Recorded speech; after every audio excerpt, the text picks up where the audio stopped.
Our topic is going to be how to use chat in order to generate sales leads, and more specifically, chat on a website. Chris, can you maybe elaborate a bit on this whole idea of chat interaction with leads? Sure. You have to take an understanding of how to leverage it and use it properly. So on average, what you find is about 80% of people that hit your website will leave and never come back again.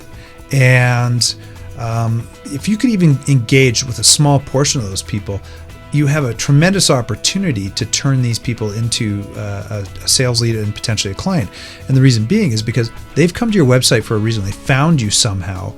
And the reason they're backing off is because they can't find the information that they need. And you give them no means for engaging with you to figure out what it is they're actually trying to get answered.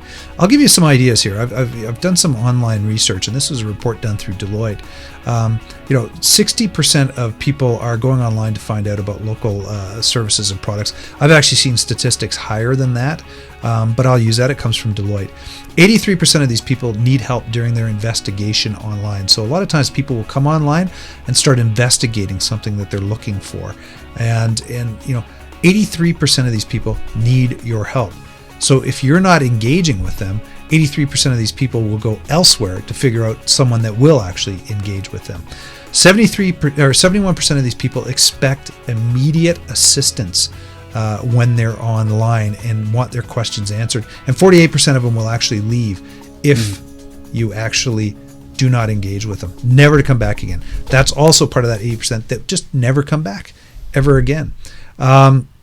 So as I'm looking at more stats here that I've been able to uncover. But what we do is we run a process where we put a live chat widget up on a website, and we engage with people based on certain parameters of what they're doing on your website. So let's say, for example, a new visitor comes to your website and is there for more than 30 seconds on a specific page for a product.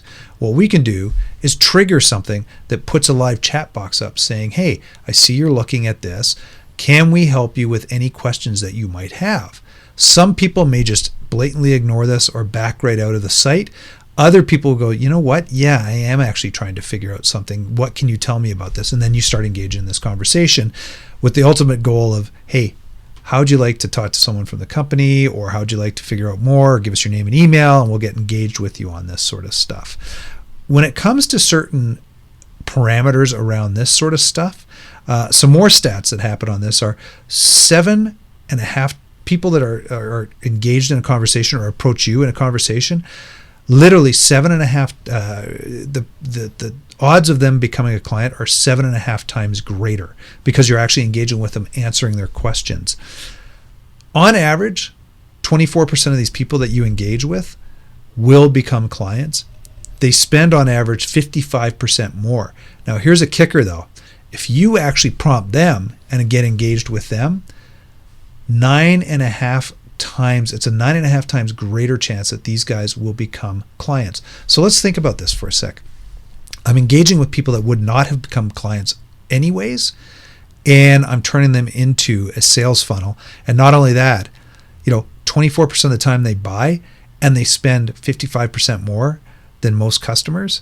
That's a tremendous stat that I think you should leverage. Chris, is that because you're engaging them in a conversation about solving problems and kind of pulling out new opportunities through that dialogue? Is that what's happening? Absolutely, Kirsten. I mean, it is. It's just a dialogue that's happening, and it's a sales interaction actually that's happening with people. So now, is this kind of only going to apply to like online products? Like if you have a product catalog on your website and people need to be directed to where they want to buy stuff, or is this appropriate for a complex sale? It's appropriate for any type of sale, Kirsten, is what it comes down to. Is online works very well.